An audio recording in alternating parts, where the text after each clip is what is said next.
नमस्कार साथियों, स्वागत है आपके अपनी ऑनलाइन प्लेटफॉर्म एजुकेशन फैक्ट्री पर। तो जैसा कि आपको पता है, आज है 5 मार्च और 5 मार्च से संबंधित जो भी मोस्ट इम्पोर्टेंट इंडिया के जो करंट अफेयर की क्वेश्चन है वो करने वाले हैं। तो जो भी बच्चे पहली बार चैनल पे आए हैं वो पहले चैनल को सब्सक्राइब करना नहीं भूलें, बेल आइकन जरूर दबा दीजिए ताकि आने वाली वीडियो का नोटिफिकेशन आप तक पहुंच सके। दूसरा, इस क्लास की जो पीडीएफ है वो आपको व्हाट्सएप और टेलीग्राम चैनल के माध्यम से मिलेगी, जिसका लिंक डिस्क्रिप्शन में दिया हुआ है। शुरुआत करते हैं अपने आज का पहला क्वेश्चन, और पहला क्वेश्चन रहेगा आपका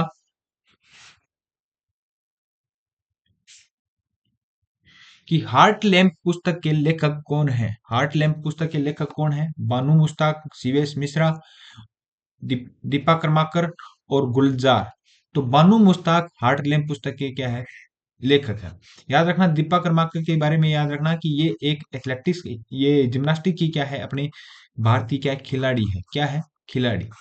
नेक्स्ट अपने बात करें तो हार्ट लैम्प पुस्तक के लेखक कौन है? बानू मुश्ताक है। अपने हार्ट लैम्प पुस्तक के बारे में संपूर्ण जानकारी प्राप्त करते हैं। क्या है?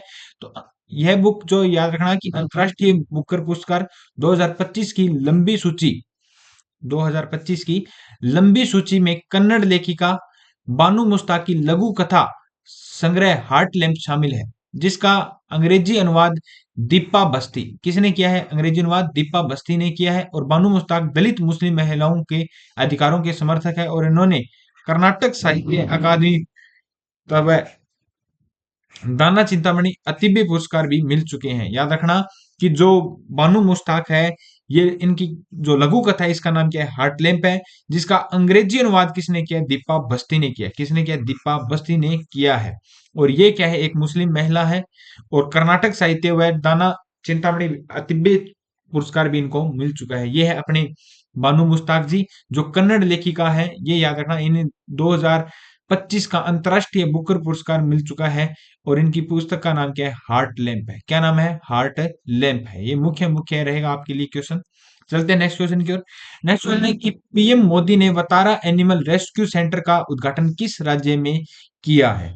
तो पीएम मोदी ने जो वतारा एनिमल रेस्क्यू सेंटर का उद्घाटन किया है वो जामनगर गुजरात में किया है। कहां पर किया है? जामनगर गुजरात में वतारा एनिमल रेस्क्यू सेंटर का उद्घाटन किया है। याद रखना कि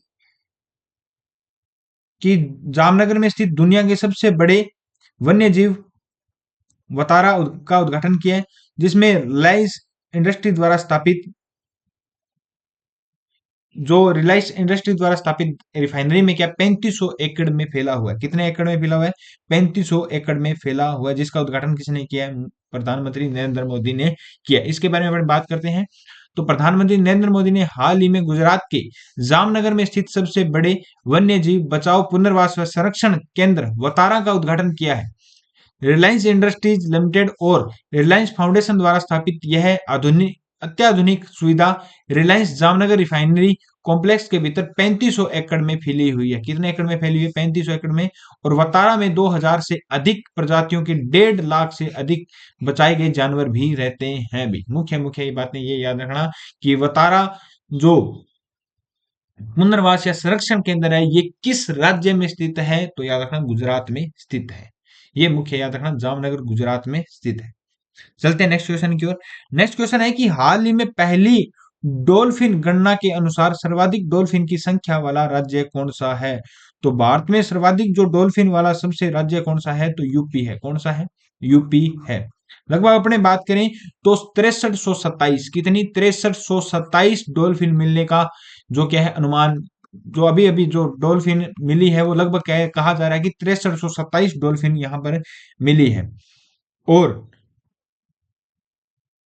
यहाँ पर जो पहली बार क्या है, गणना की गई है, भारत में पहली बार नदियों में डॉल्फिन की गणना हुई है, जिसमें 6327 जो डॉल्फिन है वो सर्वाधिक कहां पर मिली है? उत्तर प्रदेश में मिली है। अपने इसके बारे में पूरी चर्चा बात करते हैं कि भारत में पहली बार हुई नदी डॉल्फिन गणना में 6327 डॉल्फिन मिलने का खुलासा हुआ है।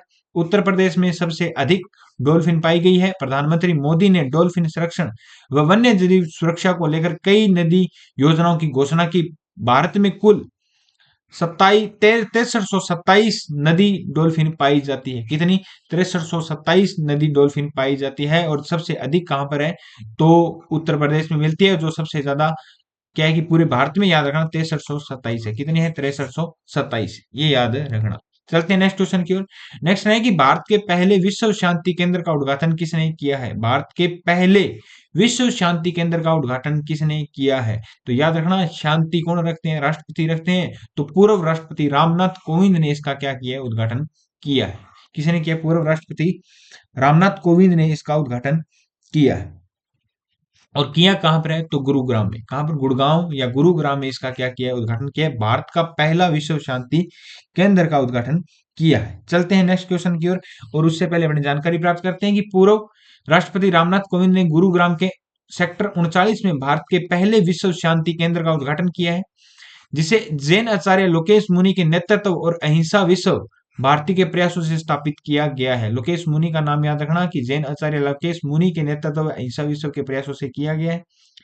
इसे आध्यात्मिक या सामाजिक एकता का प्रतीक माना जाता है, जिसका उद्देश्य शांति, सद्भावना, सामाजिक जिम्मेदारी और सतत विकास को बढ़ावा देना। मेन याद रखना है कि पूर्व राष्ट्रपति रामनाथ कोविंद ने भारत के पहले विश्व शांति केंद्र का उद्घाटन गुरुग्राम में किया है। ये मुख्य याद रखना।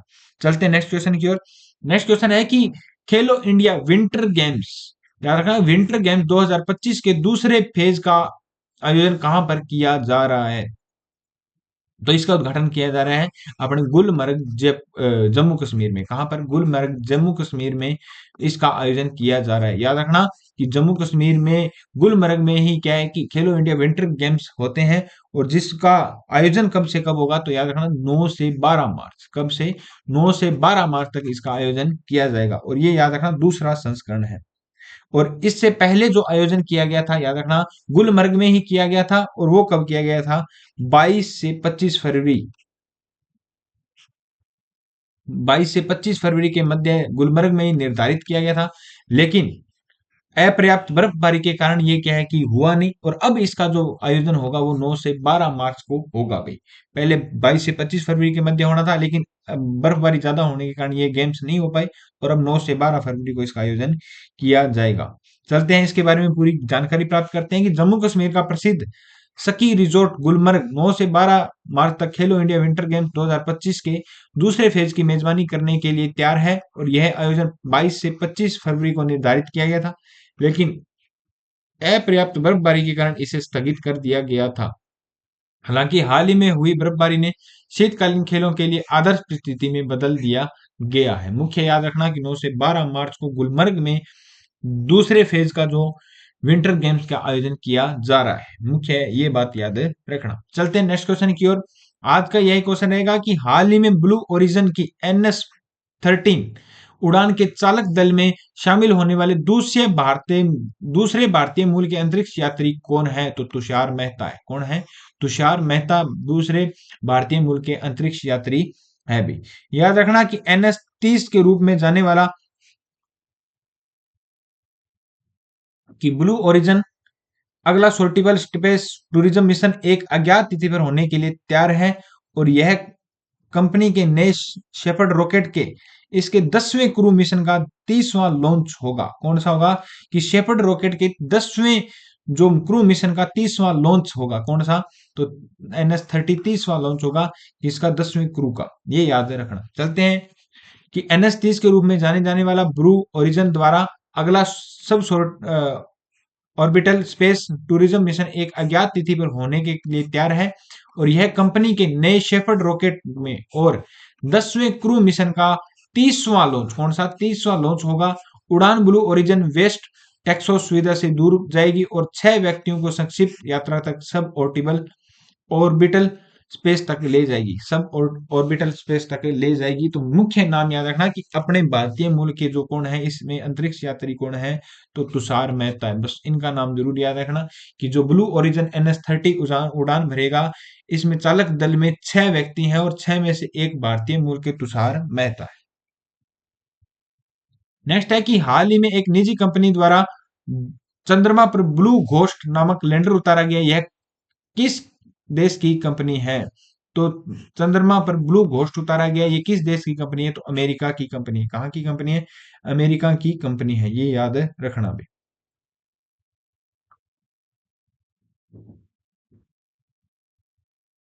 चलते हैं नेक्स्ट क्वेश्चन की ओर। नेक्स्ट क्वेश्चन से पहले अपनी बात करें तो अमेरिकी निजी कंपनी फायरफ्लाई एरोस्पेस का ब्लू घोस्ट लैंडर रविवार को चंद्रमा पर उतरा है, जो चांद पर उतरने वाला दूसरा प्राइवेट अंतरिक्ष यान बन गया है। दूसरा अंतरिक्ष, इससे पहले 2023 में इट्यूविस मशीन्स का ओडिसस लैंडर पहला था ओडिसिंस और दूसरा कौन सा बने, ब्लू घोस्ट। ये याद रखना, चंद्रमा पर पहुंचा है और ब्लू घोस्ट का नाम दुर्लभ अमेरिकी जुगनू प्रजाति पर रखा गया। ये मुख्य इंपोर्टेंट नाम याद रखना कि पहला कौन सा था, ओडिसिस था, और दूसरा कौन सा ब्लू घोस्ट है, जो अमेरिकी निजी कंपनी कौन सी है, फायर फ्लाई का एरोस्पेस है। भाई ये याद रखना। इससे पहले 2023 में और ये 2025 में उतरा है। चलते हैं नेक्स्ट क्वेश्चन की ओर। हाल ही में देश में महिला उद्यमिता का बढ़ावा देने के लिए कौन सी पहल शुरू की गई है, तो स्वावलंबनी पहल शुरू की गई है। कौन सी स्वावलंबनी पहल शुरू की गई है?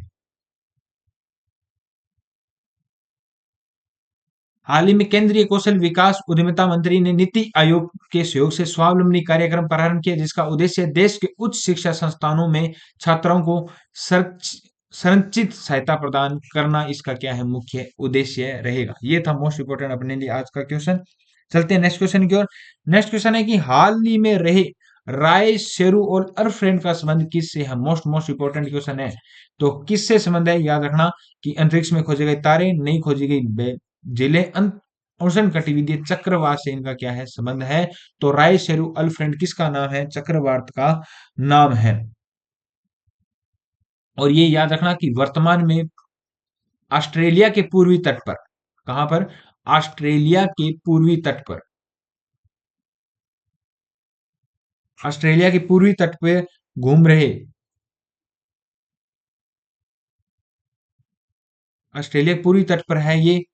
और याद रखना कि प्रशांत महासागर से लगभग 8 किलोमीटर दूरी तक फैला हुआ है। कितना, 8 किलोमीटर दूरी तक ये चक्रवात फैले हुए हैं तीनों।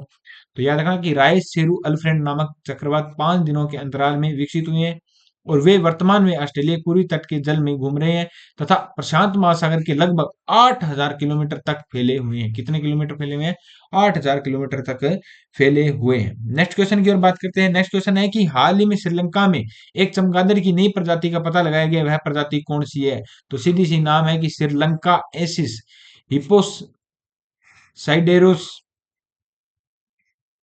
हिपोसाइडोरोस जो प्रजाति है वो श्रीलंका एसिस है। इस प्रजाति को खोजा गया, कहां पर, श्रीलंका में खोजा गया है, याद रखना। और ये खोजा किसने, तो ऑस्ट्रेलिया के उत्सानिया विश्वविद्यालय के नेतृत्व में इसको खोजा गया है और ऑस्ट्रेलिया के उत्सानिया विश्वविद्यालय के नेतृत्व में इसे खोजा गया है।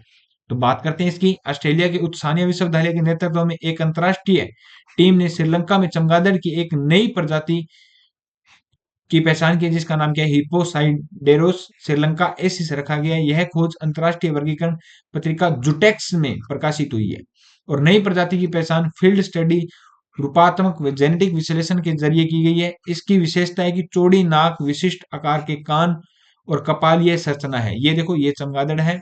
आपने अगर ढंग से चमगादड़ को देखा है तो कुत्ते जैसा होता है। ढंग से आपने घर वाला चमगादड़ देखा तो कुत्ते जैसा होता है, बिल्कुल सेम कुत्ते जैसी शक्ल है। अगर नहीं देखा है तो आज से देख लेना।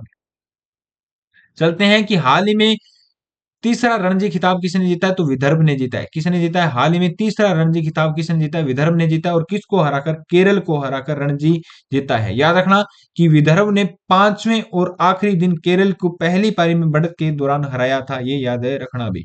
तीसरा खिताब किसने जीता है, रणजी। तो दिल्ली रणजी ट्रॉफी 2025 के फाइनल में विदर्भ ने केरल को हराकर अपना तीसरा रणजी खिताब जीत लिया है। 3 बार जीत चुकी है। और विदर्भ ने 5वें और आखिरी दिन केरल को पहली पारी के बढ़त पर हराया है, पहली पारी के बढ़त पर हराया है। चलते हैं नेक्स्ट क्वेश्चन की ओर। नेक्स्ट क्वेश्चन रहेगा कि हाल ही में 4,000 वर्ष पुराने वुडन सर्कल की खोज कहाँ की गई है। तो हाल ही में 4,000 वर्ष पुराने वुडन सर्कल की खोज कहां पर की गई है, तो याद रखना डेनमार्क में की गई है। कहां पर की गई है, डेनमार्क में की गई है।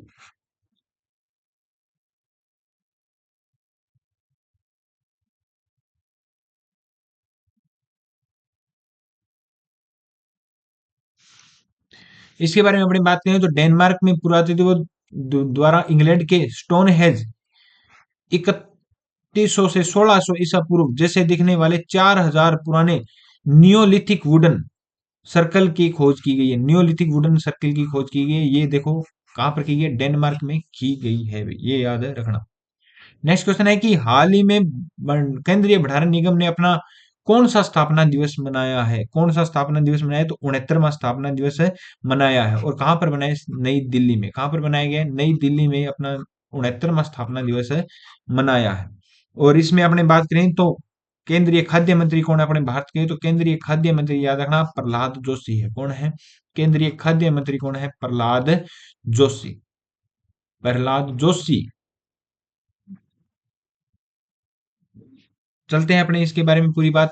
तो केंद्रीय निगम सीडब्ल्यूसी ने अपने 69वीं स्थापना दिवस दिल्ली में मनाया है, जिसमें केंद्रीय खाद्य मंत्री प्रहलाद जोशी ने वेयर हाउसिंग व लॉजिस्टिक को आर्थिक विकास का महत्वपूर्ण हिस्सा बताया है। उन्होंने सरकार की लॉजिस्टिक नीति एनएलपी और पीएम गति शक्ति पहल के तहत रसद लागत को 13 से 14% घटाकर 8% लाने का लक्ष्य रखा है। ये मुख्य याद रखना कि भारत की लॉजिस्टिक नीति में क्या लक्ष्य रखा गया? 13 से 14% घटाकर रखा गया रसद लागत को। ये मुख्य मुख्य अपनी बात याद रखना। नेक्स्ट क्वेश्चन है कि हाल ही में किस राज्य के मुख्यमंत्री ने 1000 करोड़ की हरित हाइड्रोजन संयंत्र का उद्घाटन किया है? किस राज्य के मुख्यमंत्री ने हरित हाइड्रोजन के किया है? तो आंध्र प्रदेश। किसने किया है? आंध्र प्रदेश।